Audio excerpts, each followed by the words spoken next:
Vamos lá, galera. Vamos dar início ao nosso conteúdo. O nosso conteúdo é os índios na formação do Brasil. Eu acho que você já deve ter ouvido essa música por aí.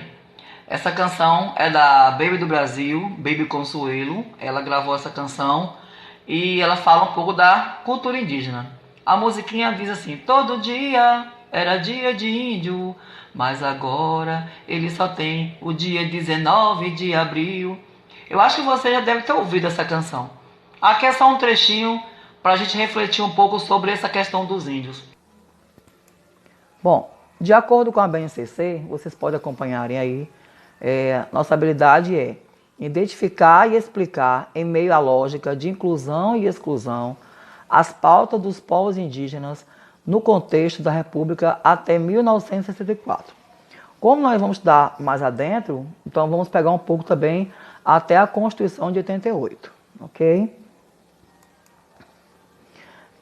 Como nós sabemos, já estudamos um pouco sobre o índio, como vocês também já devem ter estudado lá do 6º ano, 7º ano, 8º ano, ao 9º ano você vai ter uma reflexão melhor, mais profunda sobre a questão do índio.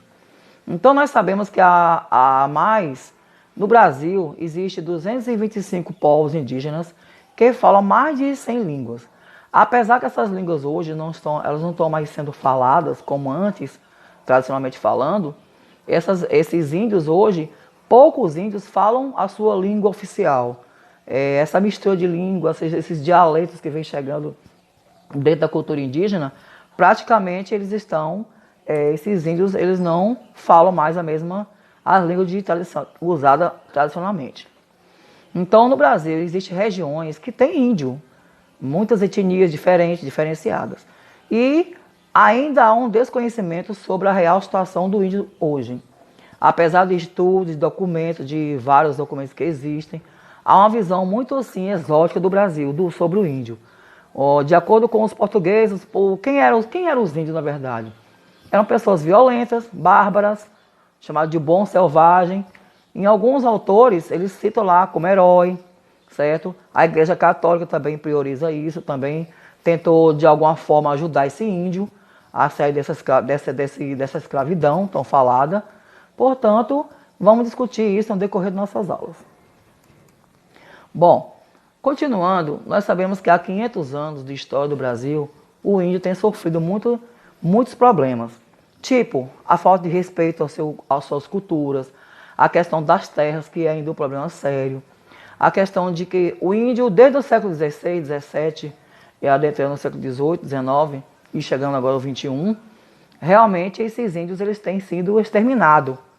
Né? O que causou esse extermínio? Qual foi a grande questão do extermínio do índio? O que causou esse desaparecimento desses índios? A violência? Ou a questão do desprezo? O que diz a lei sobre a questão do índio? Como o índio hoje vive? Certinho? Continuar. Bom, existe uma hipótese mais comum de que esses habitantes do continente americano eles têm chegado pela Ásia. Mas, como existem documentos, existem pesquisas arqueológicas que já têm comprovado isso, que esses índios vieram de várias partes da Ásia para o Brasil. E adentrou nossa região, e com a chegada dos portugueses no Brasil, essa história tende a ter mudado. De que forma os portugueses viam esses índios? Qual foi o primeiro contato? Como nós já sabemos da história do índio no Brasil, existem registros. E de acordo com a Carta de Pero Vaz de Caminha, por exemplo, é o que foi o primeiro contato que os portugueses tiveram com esses índios, tinha essa visão de que esse índio era atrativo, as índias chamavam atenção pelo nudismo, os índios nus, andando de flecha e arco, tudo isso causou esse impacto. Mas qual foi a intenção realmente dos portugueses com relação ao índio? Vamos lá? Continuando. Bom, aqui está um trecho da Carta de Pero Vaz de Caminha. É uma carta rebusca, que tem uma linguagem mais complexa da língua portuguesa, que fala, né? Ali vieis galantes pintados de preto e vermelho, e quartejado, assim pelos corpos como pelas pernas, que certo assim parecia também. Então você vê aqui uma linguagem um pouco complexa realmente, de um trecho da Carta de Pero Vaz de Caminha, mostrando, descrevendo essas cenas que eles vinham, que eles vivenciaram nas navegações, vindo nos barcos, nas grandes naus que chegaram no Brasil, praticamente ele descreve nessa carta a situação real desse índio, dessas índias também. Bom, continuando. Então, os índios do Brasil, nossos índios brasileiros, eles têm vários grupos. Então, podemos ver que existem vários grupos que... Existe o grupo macro G, que inclui várias etnias, tipo o Bororó, os Carajá, os Tupi-Guarani, os Tupinambás, os Carijós. Então, esses grupos eles vão formando outros grupos. Automaticamente, novas famílias vão aparecendo. Isso foi no decorrer do Brasil 500 anos, até a chegada do nosso século XXI, que nós estamos vivenciando hoje. Bom, aqui nessa tela você pode perceber que existe lá uma família mãe, chamada Macro G, e dessas famílias aí vai dando origem a outras famílias. E essas famílias que apareceram após isso, a língua que eles falavam era muito típica de cada povo.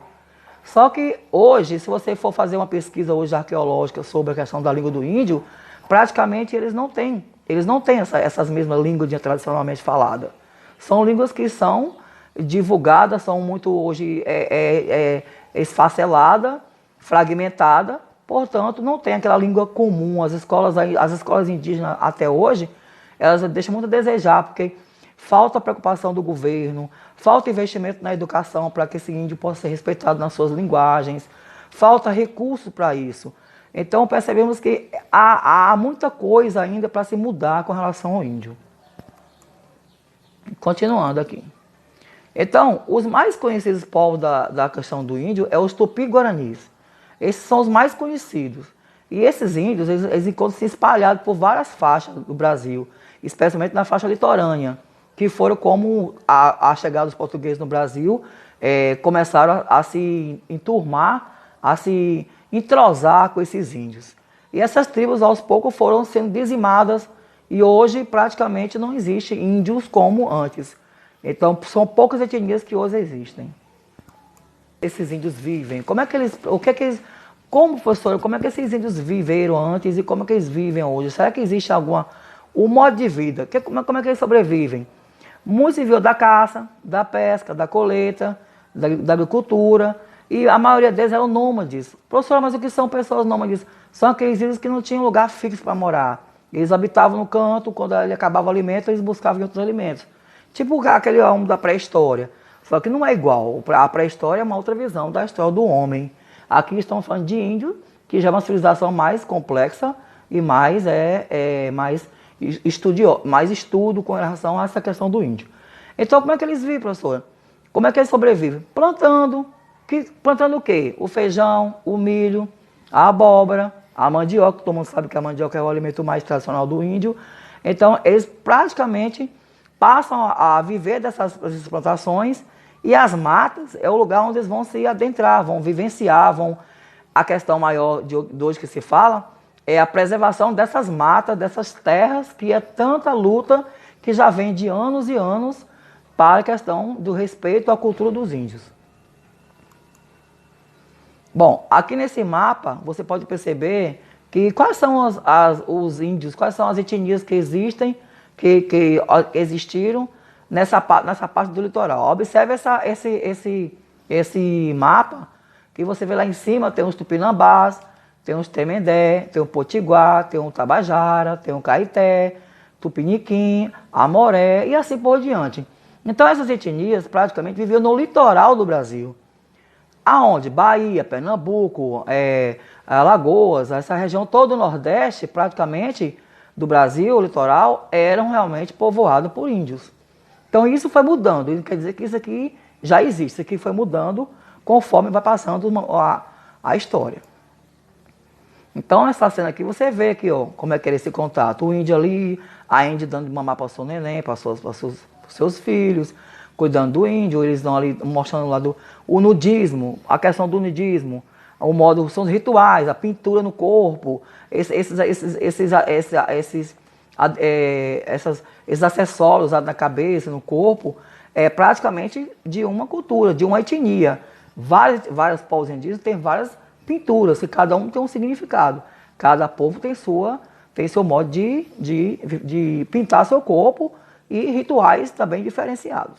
Aqui nessa cena aqui dessa cena que mostra que alguns índios eram chamados de canibais, ou seja, algumas tribos de índio, eles massacravam outros povos da própria cultura deles, não da própria etnia, mas índio com outro índio, um índio de uma etnia com outra etnia.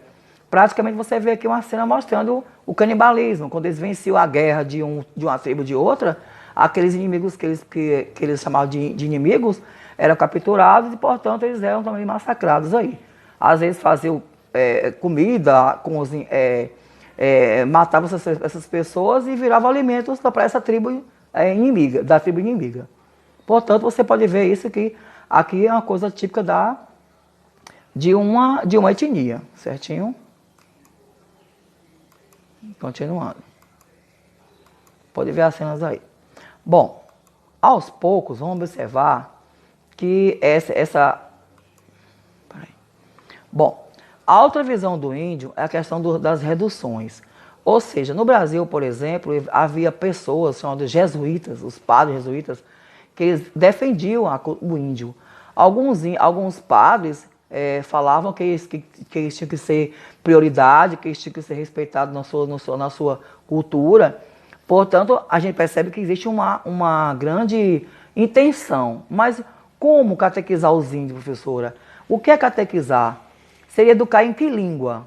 Então percebe-se aí que o português, quando chegou os portugueses com a língua oficial portuguesa, eles passam a querer falar, professora, mas agora, e a língua do índio tradicional vai ser respeitada? Lógico que não. Essa língua tradicional vai ser esquecida. Por isso que você percebe que os portugueses, na verdade, não ajudaram praticamente o índio a se manter nas suas tradições. Porque o modo de educar deles era o quê? Ensinar a filosofia, a catequese, a história, a religião. E esses princípios religiosos que foi inculcado no índio, praticamente deixou eles sem a cultura deles. Então essa colonização portuguesa não trouxe muito benefício para o índio. Ao contrário, trouxe dificuldade de preservar essas culturas. Aqui você pode ver, né, o padre jesuíta, que é a primeira missão no Brasil, o índio sentado no chão, todo mundo educadamente ouvindo a palavra do padre. Com certeza eles não estavam entendendo nada, porque aí é uma linguagem altamente rebusca, uma linguagem complexa, sofisticada dos portugueses, que fez com que esses índios ficassem de forma ali, observando uma coisa que eles não conheciam. E isso foi ruim para os índios, porque na verdade eles passaram a aprender algo que não era da cultura deles. E isso fez com que eles reduzissem cada vez mais a sua cultura. Aqui você vê, né, essa preocupação dos portugueses, dos padres com o índio, porque ele eram pessoas que não podiam ser escravizadas. Então tem a visão de que o índio não podia ser escravizado, porque ele não tinha. Aí cria o mito, né? O índio é preguiçoso, o índio ele não pode ser escravizado. Então vem aquela visão. Agora vamos pensar nos negros, que os negros é forte, é valente, são homens destemidos. E praticamente o índio ficou nessa visão de que eles eram pessoas que não podiam ser escravizadas, pessoas que não podiam ter, chamado de preguiçosos, mas isso é mito. Todos nós sabemos que a mitologia indígena é uma das coisas mais fortes na nossa história. Continuando. Bom, então como já falei antes, né, a coroa portuguesa passa a proibir a escravidão do índio com a intenção de que o trabalho do nativo tinha que ser preservado, né, e não sendo explorado da maneira como foi falado. Aí aparece agora a legislação. Professor, mas o que diz a legislação sobre a questão indígena? O que a legislação garante? Aqui, olha só, isso que nós sabemos, olha só. Aqui podemos observar nesse mapa que existe uma... Olha para esse mapa que você pode ver que essas áreas área do mapa do Brasil são áreas que são poucas tribos indígenas que habitam essa região. Então pode ver a legenda. Observa a legenda. Você vê aí, terras indígenas, qual é a real situação hoje do índio? Então a parte verde você vê lá que são as terras declaradas. Como é que eu falo? Isso aqui. Aí você pode observar terras e terras indígenas, situação real das terras brasileiras, dos índios. A parte verde, você observa que é as terras declaradas. A parte roxa, você vê lá as terras confirmadas. A parte vermelha, é a área delimitada. A azul, as homologadas. E a laranja, as regularizadas. Então, se você analisar, olhando para esse mapa do Brasil, na região norte, por exemplo, são poucas áreas indígenas. Professor, mas de quem é essas terras? De acordo com a União, pertence ao índio. Mas tem muitas terras que já não estão mais na mão do índio, já estão fora das mãos do índio. Então esse índio perdeu para perdeu para o agricultor, perdeu para o minerador, perdeu para aqueles homens que visam a economia do país, para ampliar a sua economia. Eles passam a adentrar essas terras, tomam do índio, o índio passa a negociar, alguns passam a negociar essas terras, e com isso muitos ficam sem essas terras. E aí é onde vem o conflito que existe. E o que diz a legislação em relação a isso? O que a legislação garante para esse índio?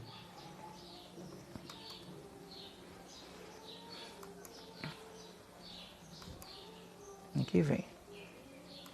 Deixa eu passar aqui para a legislação. Bom, quando chega em 1910, cria-se o Serviço de Proteção ao Índio, que é o SPI. Mas o SPI, ele foi criado, é um órgão federal na época, que tinha a função, que tinha o objetivo de proteger o índio e criar estratégias e criar implementações para garantir essa terra ao índio. Quem é que fez isso? O SPI, isso em 1910. Portanto, muitas das vezes, esse índio não foi totalmente atendido. Praticamente o SPI não pôde fazer muitas coisas, apesar de ser um órgão federal de proteção ao índio, mas mesmo com toda essa questão do SPI, não foi fundamental, não foi assim, não trouxe grandes resultados para que garantisse que o índio tivesse sua terra ali respeitada. Então, praticamente dava assistência de trabalho, dava muita proteção ao índio, portanto, não assegurou tanto, não garantiu para ele que essas terras seriam realmente deles. Com isso vem a FUNAI. Mas a FUNAI é o quê? Ele foi criado no regime militar. Observe o ano aí, ó, 1967. A FUNAI é criada. Só que a FUNAI, ela sozinha não trabalha. A FUNAI, como diz, é a Fundação Nacional do Índio. Então, praticamente, a FUNAI também vai ter problemas de enfrentamento com relação às terras. De proteger essas terras, de garantir que o índio está nessas terras, que essas terras são deles, de preservar. Mas como nós sabemos que existem outras pessoas interessadas nessas terras do índio, praticamente eles vão ficar a ver navios também. Então a FUNAI sozinha por si só, ela não garante que o índio possa garantir suas terras. Como lá no SPI também não deu muito resultado, certo? Automaticamente a FUNAI também ela não vai ter o resultado sozinha. Se não for o governo junto com a União, com o governo federal, juntamente com a FUNAI, para garantir essas terras para eles, não vai adiantar. Ou existe uma coesão entre eles, para garantir isso na legislação, ou então o órgão por si só, ele não consegue fazer muita coisa. Bom, aí vem a Constituição de 88, que nós já vimos lá, que você viu que são até 67, mas vamos adentrar. O que diz a Constituição de 88? O que essa Constituição garante? Ela vem trazendo mudanças ideológicas, vem trazendo um respeito ao índio, à diversidade cultural. A nossa Constituição de 88, ela vai legitimar esse processo judicial para garantir ao índio que ele tem direito a essas terras. Certinho? Então, essas leis elas vão ajudar a garantir. Mas isso não quer dizer que é para sempre. Mas pode haver mudanças. Então, há sempre a importância de mudar a nossa Constituição, ela tem sempre que atualizar, reformular e garantir ao índio que o índio possa ter essa relação com essas terras e disso ser respeitada. Aonde está dizendo isso? Na legislação.